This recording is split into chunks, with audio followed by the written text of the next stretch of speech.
Good morning. You well? How you doing? Monday morning, and it's grim in Salford and Greater Manchester. It's grim up north. It's been a pretty miserable old morning, and it's down for the day, as we say, back in the old country. Miserable old morning. Hope yours is better than mine, at least weather-wise anyway, and I hope you had a good weekend. Thanks for tuning in to this madness. Let me just do a little bit of adjusting there. That might be a wee bit better.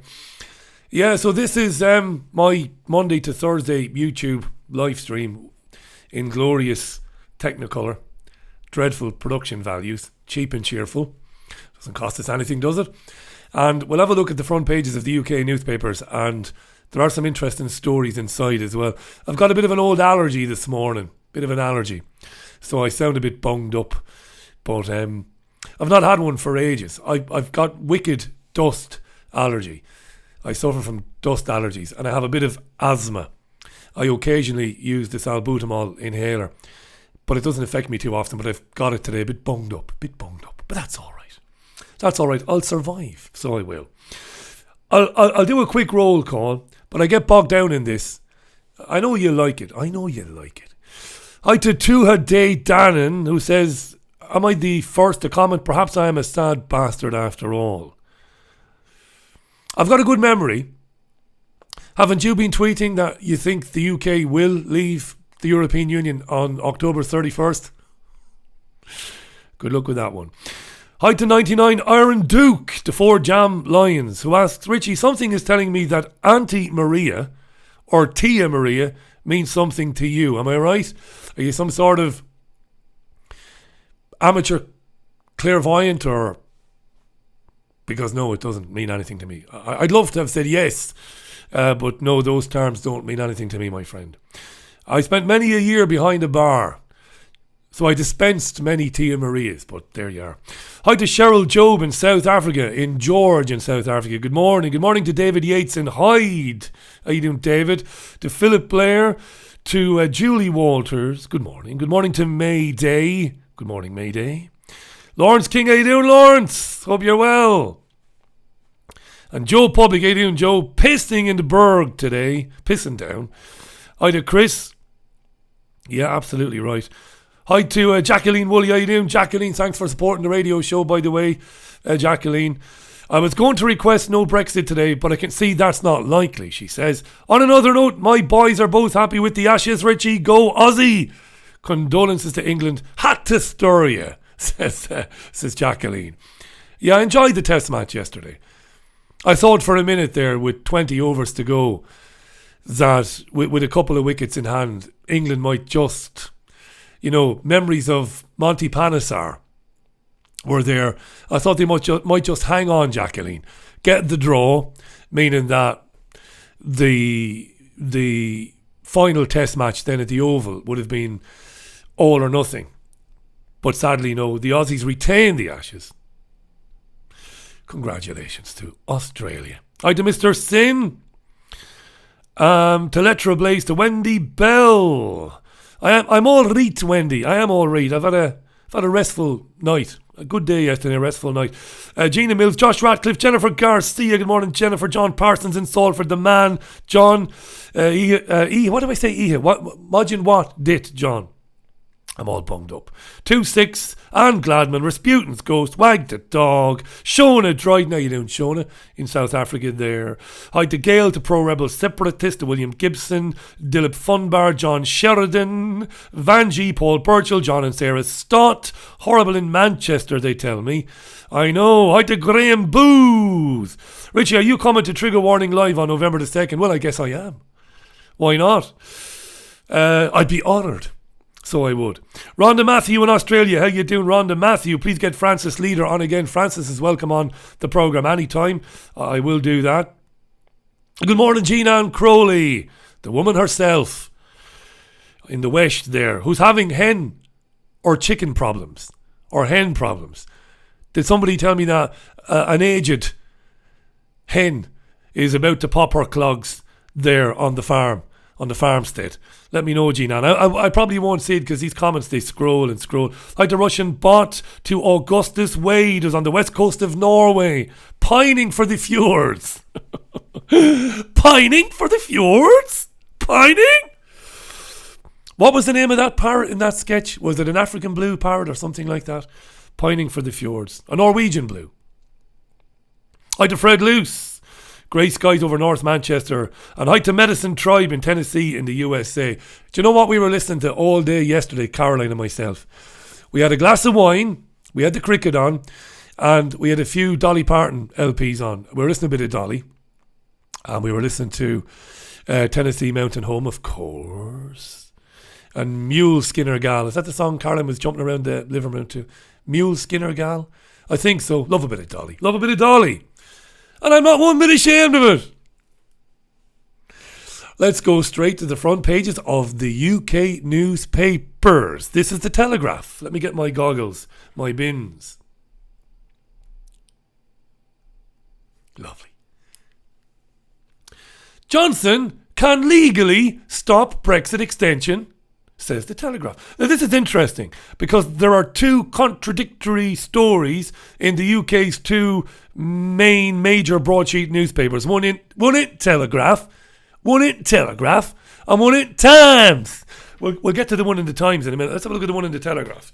I'll take my trusty tablet here. There's so much fucking Wi-Fi here. Me brain is frying in me head. I can feel me head getting warm. Wi-Fi. Temporarily. Right, let's read the Telegraph story. I've got it here. This is Owen Bennett, the Whitehall editor of the Telegraph, and Harry York. They have written in the Telegraph, you're looking at the story there, that Bojo has drawn up plans to sabotage any Brexit extension without breaking the law. It means Monday's vote on a general election is the last chance for MPs to block a no-deal Brexit, according to the government. The Prime Minister's key advisors held a meeting yesterday to thrash out a strategy to scupper Parliament's efforts to force a 3-month Brexit extension if no new deal is agreed. This will get royal assent today, by the way. I told you this yesterday.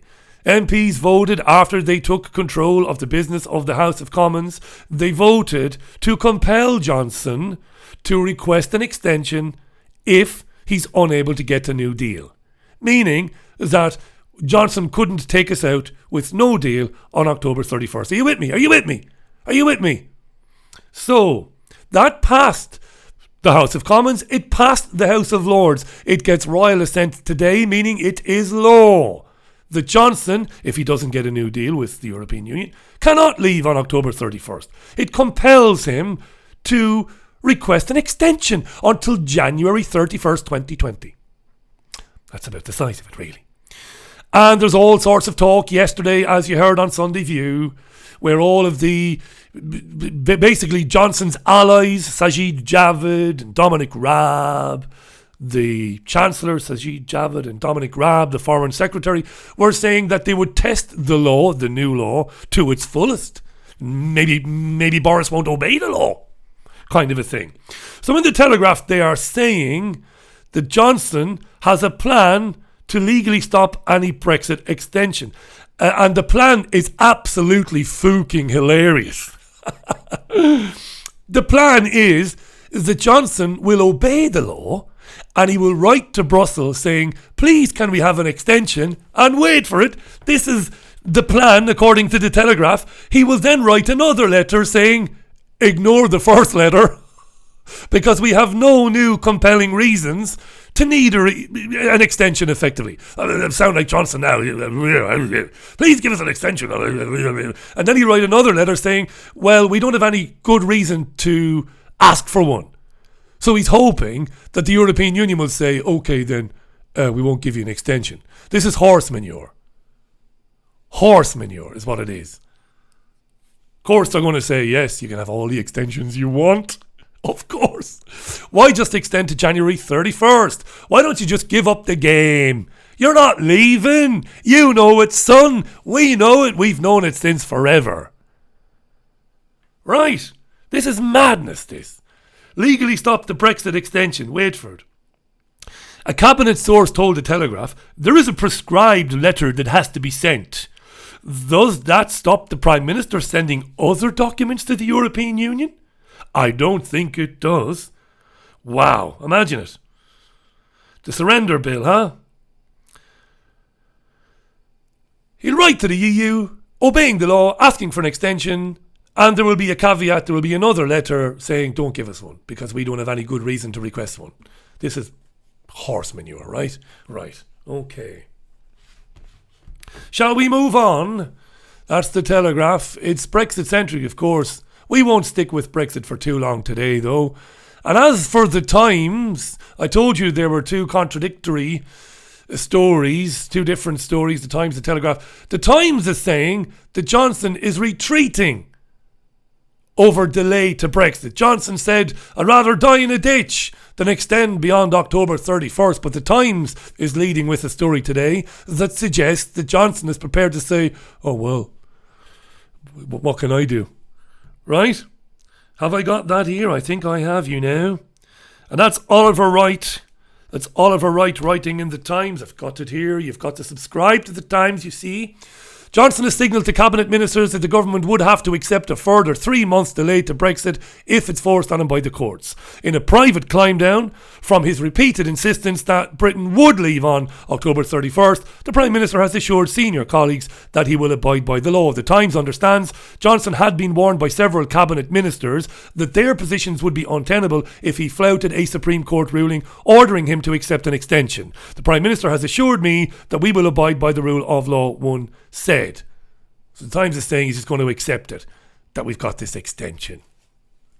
You can check out any time you like, but you can never leave. Ever. Ask Paddy. Ask Paddy. Nice, Lisbon, we said no. European Union said get the fuck back to the ballot box now and give us the answer we told you to give us the first time around. And what did Paddy do? Well, Paddy decided I'm not going to vote again. And a few remaining people who did vote just voted with the European Union in Ireland to accept Lisbon, the treaties and Nice because, well, they'll just keep asking us. It's like Cameron. It's like Cameron and Ferris Bueller. He'll keep calling. He'll keep calling me. He'll keep calling me. He'll come over. And eventually, we'll just have to tell him yes. Nobody is leaving the European Union. Nobody. Not all of these fake populists in Italy or in Greece or anywhere. They're all liars. None of them are leaving. Nobody is leaving. Nobody is going anywhere. What's on the front page of the Daily Mail? What is your plan, Boris? There's a nice picture there of Zara, whatever her name is. Zara Tyndall, is it? Falling off her horse. The horse was unscathed. What is your plan? After the Rudd walkout, Cabinet colleague says she'll stay loyal but insists Prime Minister must come clean on EU talks. There's all this talk, you see, that Johnson hasn't been trying to get anywhere with the European Union. And Amber Rudd, and you heard it on Sunday View yesterday, the former Work and Pensions Secretary, because she resigned yesterday, she said that she doesn't believe that there's any serious attempt to get a new deal. That Johnson's pretending that he wants to do some sort of deal with the European Union in the very limited time available to him. But in fact, he's actually just been working towards no deal. That's what's going on. The Metro. Javid, we have a cunning plan. This is more of yesterday's talk shows, the Andrew Marr show. We have a plan, but it would be madness to tell people, so we just won't. You'll have to trust us that we have a plan. I've used that a few times over the years. When lecturers have said, what's your plan, Richie? You've got to lay out your plan to me. And I've not had a plan during my uni days. And I've just gone, I have a plan, but I can't tell you. You do need to obey law on Brexit, PM warned. This is the I paper. Let's move on. The Express. Britain is still backing Boris, according to the Express. Polls. Number of polls came out over the weekend. Some of them showed that the Conservative Party has a massive lead over Labour in the polls. Don't read too much into that though, because before the last election in 2017, Labour were languishing way behind in the polls. But then Theresa May released that manifesto, which was the most unconservative party manifesto of all time. It was very curious, wasn't it? It was very conspiratorial. Pre the election in 2017, the Tories come out with this manifesto that tells retirees, middle-class retirees, predominantly conservative voters, the pre-17 manifesto told them, we're coming for your money and your taxes, and we're going to make you sell your home to pay for your own care. And then they didn't vote for the Conservative Party. Very curious, wasn't it? Talked a lot about that at the time. Yeah, loads of coke yesterday again. I'm all bunged up. The Guardian. PM heads to Dublin amid fears of more resignations. This makes me laugh. As if Leo Varadkar, the merry Indian, has got any say in what's going on. Ireland is not a sovereign nation. It's not a country that acts in its own interests. It is a vassal state, and that's a nice way of saying it, of the European Union. Leo Varadkar is a fucknuts. A fucknuts who's got no say in anything. You can see the strings on his shoulders, that bastard. So it makes me laugh that Boris Johnson is currently in Dublin. Talking to him about what? About what? What could you talk to Leo Varadkar about? Oh, Jesus. Mamma Mia? Maybe they'll sit down and talk about Mamma Mia, maybe. They'll sit down and talk about Sex and the City. I imagine Leo Varadkar is a big fan of Sex and the City and Mamma Mia and musicals in general. Jesus wept. So what's Boris doing there then? Fucking Egypt. The Mirror. Road rage killer noise, new love. I've no idea what that's about. So we'll just move on. No idea. Fucking tabloids. The democracy is being exposed for the sham that it is. And the Mirror is going with murders, road rage killings. And the other tabloids are probably full of tits and arse, probably. The Sun, Little Mix Jessie, my suicide bid. We'll come back to this in a few minutes because they're all talking about this today. Little Mix is apparently a girl band. I'm not taking the piss. I wouldn't know. And apparently she's in it. And apparently Twitter trolls drove her to take an overdose of pills. We'll come back to that. That's on the front page of the Sun. Don't ever buy the Sun, children. Solidarity with our Liverpudlian neighbours. Beast from the East is back, according to the Star. Number of newspapers go with this morning. They are projecting that this coming winter is going to be freezing. Because of climate change, of course. I have no tissue or anything. Jesus, Mary and Joseph. Mother of God. I have no tissue. I'm trying not to take cetirizine hydrochloride anymore. Do you know why? Because it kills your sperm. A number of learned men and women over the years, I didn't know this until some time ago, but they said people with dust allergies, you know, and dust allergy is a bad one to have because you come into contact with dust all the time, particularly if you're married to a lazy French fucker like me. Not married to her. I don't think she's ever seen a Hoover in her life, Caroline, to be honest. Anyway, yeah. So when you've got a diva-esque French woman who doesn't understand one end of a brush from another, you're going to hit dust. And I hit dust. So people like me have been advised forever and a day that taking one cetirizine hydrochloride tablet or whatever the fuck, that's the chemical name for it. There are brand names. One a day won't do you any harm. I've been reliably informed that one a day will do you plenty of fucking harm.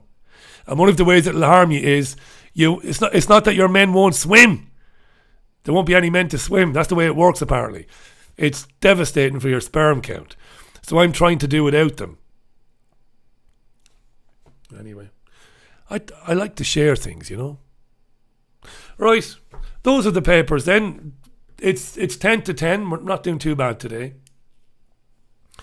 What else? Excuse me. The Moog, how you doing, the Moog? Sir Hubert, how you doing, Sir Hubert? 2-6 was watching The Unbelievables the other day. Pat Short and Mr. Kenny, very funny guys. Anne Gladman, how you doing, Anne? Pierre Robertson, how you doing, pal? How you keeping? Martin Coombs is in there. How you doing, Martin? And you see, I lose where I was on the chat now, and I've lost loads of messages. Hi to Ms. Space Cake. How you doing, kid? Are you well? Hi to Galaxian. Yeah. Oh, yeah. William Gibson, Alison McMahon. How you doing, Alison? Byron Raver. Yeah, I'll scroll on down now. I've missed quite a few, I think. And then we'll jump into the papers. Because there's some interesting things in the papers. There was something in the Times, the Sunday Times yesterday, which I was going to mention on Sunday View, but I ran out of time. Hi to Sean Mack, who might get a few days working from home if the weather freezes. Beast from the East, huh? Wendy Bell says antihistamines are linked to Alzheimer's too. Are they, Wendy? Who said that? Mr. Allen, I've got some very bad news for you. First of all, you've got cancer and you've got about 3 months to live. Jesus, I'll get me affairs in order then. Also, we've detected that you've got late stage Alzheimer's and dementia. Well, it could be fucking worse. I could have cancer. Lovely. Hi to Jackie Gwilliam. Hi, gorgeous. How you doing, Jackie? Nothing wrong with your eyesight. Nice to chat with you. Hi to Pueti, who's signing in from New Zealand. Good stuff. Yeah. Wouldn't know one end of a hoover from another. But antihistamines are, yeah. Listen, if you tell me Alzheimer's, do send me some link to some study or whatever. But the sperm count thing's a big problem. Because I reckon you're talking millions of men. Millions of young, virile men like me are probably taking antihistamines. Right. Let's have a look inside the papers. Sinead O'Connor's as mad as a box of frogs, isn't she, Sinead? I love Sinead. I met Sinead a few times over the years. Interviewed her a couple of times when I was at Talk Radio Europe. Very clever woman, Sinead O'Connor. Very smart woman. Half of what Sinead does is designed to wind people up, I reckon. So she's apologised on Twitter for saying that she doesn't want to spend any more time with white people after she converted to Islam last year. There she is, Sinead. A lot of time for Sinead. I have a lot of time for her. But she's a bit mad. Yeah, she's apologised anyway for blaming Whitey for everything. And she's claimed, has Sinead, that she was always a Muslim. Sinead has been a priest at one time or another. She was in some Rastafarian, I don't want to say sect, but group at another time. And Sinead. We love Sinead. Some great television if you get to watch it. Because I think they're all still on YouTube. The very early interviews on RTE's Late Late Show between Sinead and Gay Byrne, the host for decades of the Late Late Show, and somebody that I think most Irish people have had a love-hate relationship with, Gay Byrne. Because on the one hand, very talented guy, very capable, but on the other hand, an insufferable fucking arsehole as well at times. But then again, aren't we all, right? But those early interviews between Byrne, who was kind of expected, I suppose, by the establishment, to jump all over Sinead O'Connor with her shaved head and a rebellious attitude and her outspoken comments and put her in her place. But he didn't, Gay Byrne. He had some fantastically interesting conversations with her. He was very paternal towards Sinead, I would have said. And those interviews, if they're still available on YouTube, check them out. Check them out. Good article in the Telegraph today about protests. Now, this is an interesting one because we, as sovereign, free, individual, thinking, sentient beings, we should have the right to go where we want, shouldn't we? We should have the right to protest if we want to. If we feel like assembling and making ourselves heard, we should have the right to do that. And maybe there shouldn't be a but attached to that sentence. But Richard Walton is asking in the Telegraph today, what about these frivolous fucking protests? by groups like Extinction Rebellion.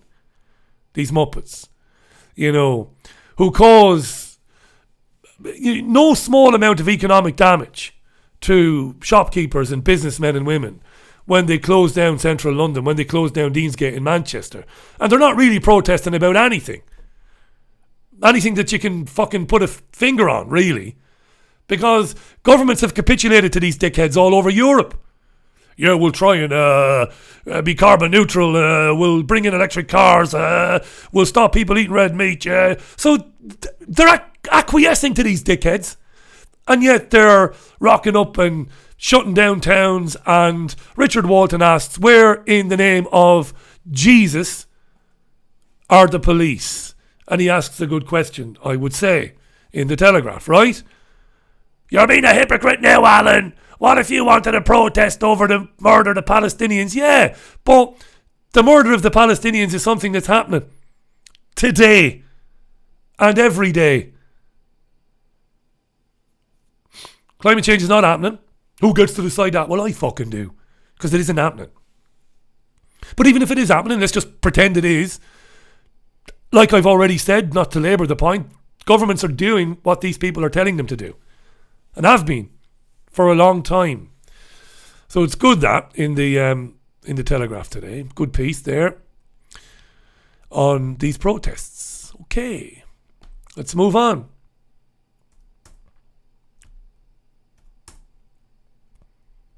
But anyway, I better take that back about the future Mrs. Allen. Incredibly house-proud person to the point of total annoyance. We'll have a dustbuster when you're having popcorn. You have no fucking peace in my house. You're eating a bag of crisps watching a match and she's got a dustbuster. She's one of them.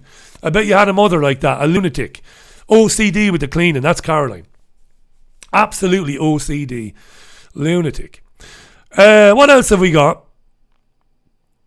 The Times is having a go at Russia. You have regional elections in Russia over the weekend. And the Times is not the only Western newspaper this morning to allege that ballot stuffing was going on. Now, it might be.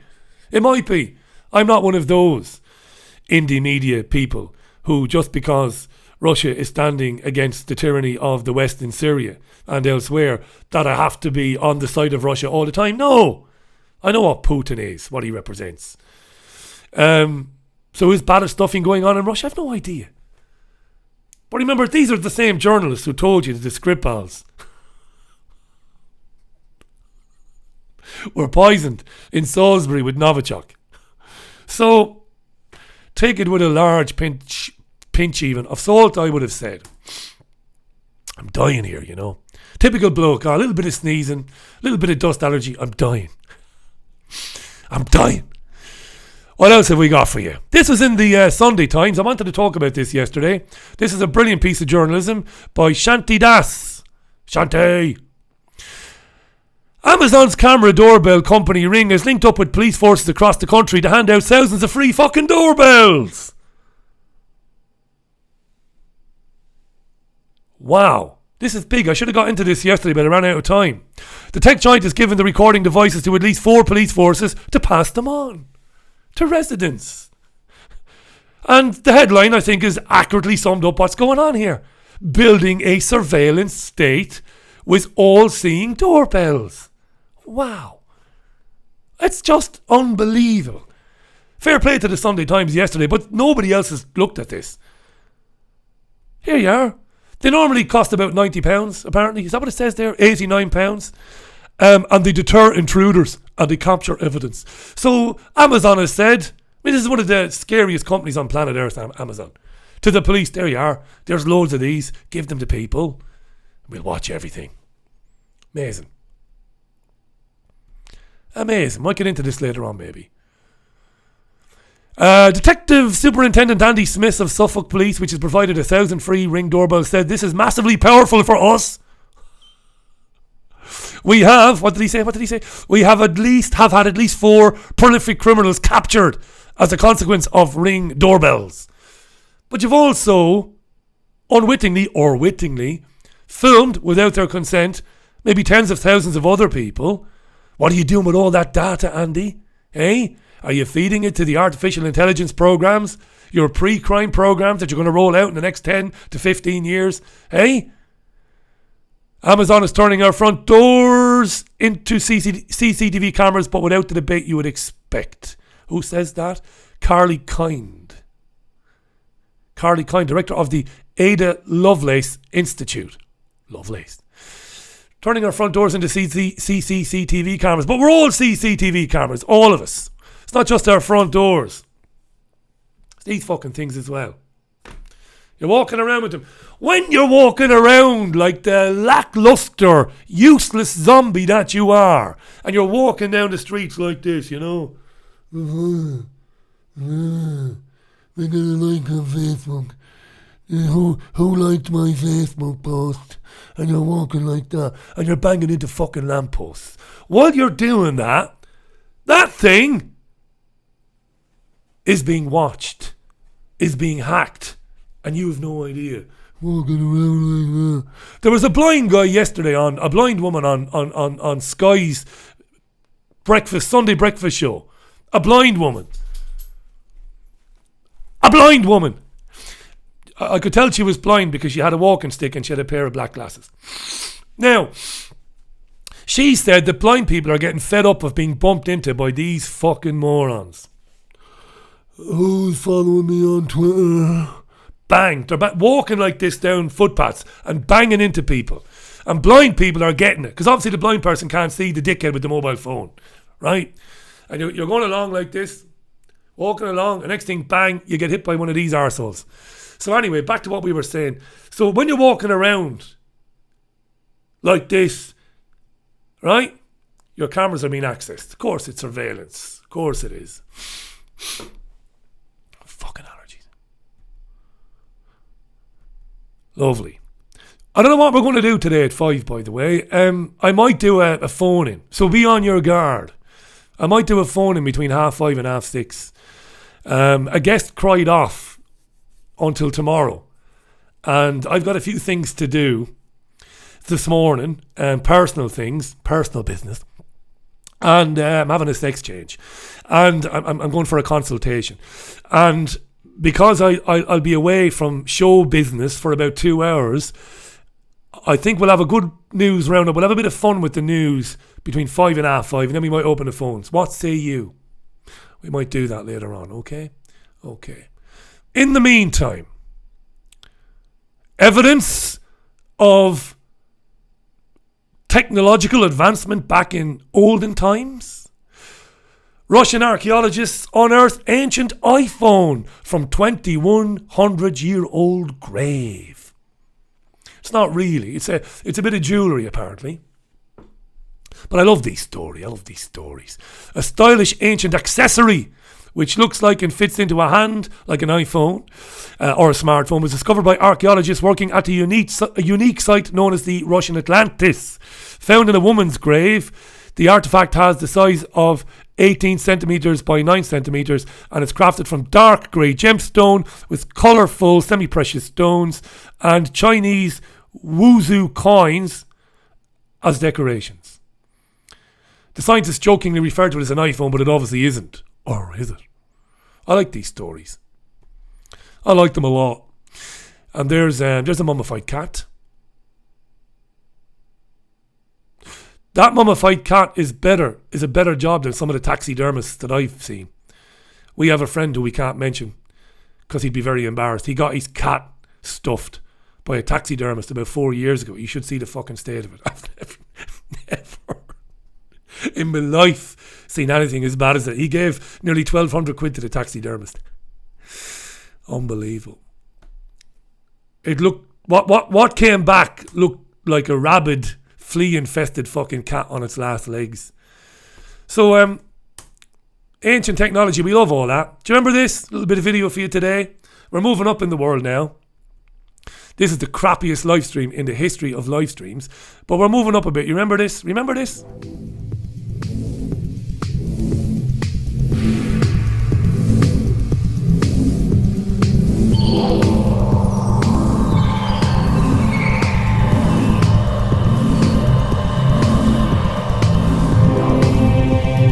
Come on, that was definitely a phone shoot. Look at it, it's a phone, and that's a genuine film from 1930. Look at her. She's chatting to somebody on the dog and bone. Or is it a walkie-talkie? And of course the famous circus by Chaplin. Guy's definitely on the phone. Right? I'm one of those, I don't need any further proof. None whatsoever. This is proof enough. He's talking on the phone! Look at him! Love all that. Any more evidence like that, do email it to me. I love all that stuff. 6 minutes past 10. What else have we got? This is hilarious. You know I've no time for Jeremy Corbyn, so you'll appreciate this. The Daily Mail has gone with this story today about Corbyn visiting Paul Hill. Now, every Irishman in the world knows who Paul Hill is. Of course, Paul is one of the Guildford Four, wrongly convicted of the Guildford bombings, the Guildford pub bombings. And, of course, along with Jerry Conlon, of course, and little competition. No prize. So you have Gerald Conlon, of course, you have Paul Hill. Who were the other two? Guildford Four. Don't go looking it up. Do you know it off the top of your head? So Corbyn and John McDonnell were big supporters of the Guildford Four because they knew, like everybody else knew, they were stitched up. But the Daily Mail today, without actually saying it, because the Mail is a pro-Brexit newspaper, is still trying to hang Corbyn and McDonnell for their IRA leanings. When in fact, they went to Paul Hill's wedding because they supported, quite rightly as I said, Hill and his hapless friends, because they didn't plant those bombs. That bomb in Guildford. They didn't. And it was obvious that they didn't. And it was known at the time that they didn't. But the Mail is trying to bash them just by mentioning Corbyn and IRA in the same sentence. It's hilarious. There's Jeremy with a fine head of hair on him there, and his beard. And there's John McDonnell and some of the other people who attended the wedding. Hilarious. What else have we got for you today? It's been a bit mad today. Tom Hanks is talking about conspiracy theories. Did you see the conspiracy files on BBC Two last night about George Soros? I didn't. I might watch it on catch up. Excuse me, I might not. Hanks says cynicism has become our default position, basically, and he blames it on conspiracy theories. He's got a new film out where he plays a children's entertainer. Cynicism has become the default position for so much of daily structure and daily intercourse, Hanks told reporters. Why? Because it's easy and there's good money to be made. He added, cynicism is a great product to sell and it's the perfect beginning of any examination of anything. And part of that is conspiracy theories and what have you. No, people are not cynical at all because of wars of aggression sold to them based on packs of lies. No, they're not cynical at all. They're not cynical because their religious leaders and political leaders are a bunch of fucking child abusers. No, that's not why they're cynical at all, really. They're cynical because of conspiracy theories, says Tom Hanks, Steven Spielberg's close friend. Yeah. And we're not going to do the little mix story about suicide. We're not going to do that. I'm going to love you and leave you. That's 40 minutes. You've had enough now. Stay in touch with me through Twitter later on. I'll keep you posted about the phone-in show. We have a number you can call from England. If you're outside England, even if you're in England, we have a Skype so it doesn't cost you anything and we can have a chat today. If we do the phone-in, I'll be looking for first-time callers, which I normally get. I do like hearing some of the old regulars and people who've been following the programme for a long time, but it doesn't sit too well with listeners. It sounds a bit parochial and we have a massive reach. So let's get some new first-time callers on today. If we do I think we will do the chat today. I think we will. It's a good way to kick off the week, I think. There's so much that we can chat about anyway. We can talk Brexit, or we don't have to. We can talk vaccines. We can talk health. We can talk cetirizine hydrochloride. We can talk male fertility. We can talk about whatever the hell we bloody well want. Now, in the meantime, excuse me.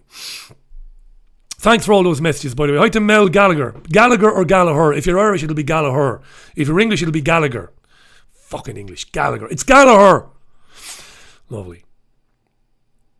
Phone zombies. That tickled you a bit, did it? The phone zombies. But it's true. Watch them. Go to some of the UK's beauty spots. We, like Ireland, the UK is blessed like Ireland. Ireland is better. But the UK has got the most wonderful countryside. Go to Tatton Park.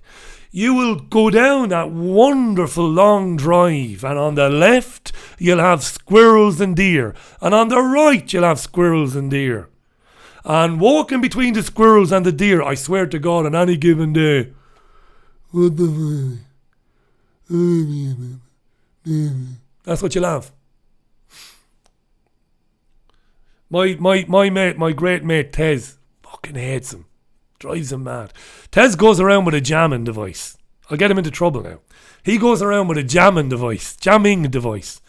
And unsuspecting morons are in public in nice places and they can't understand why their phones won't work.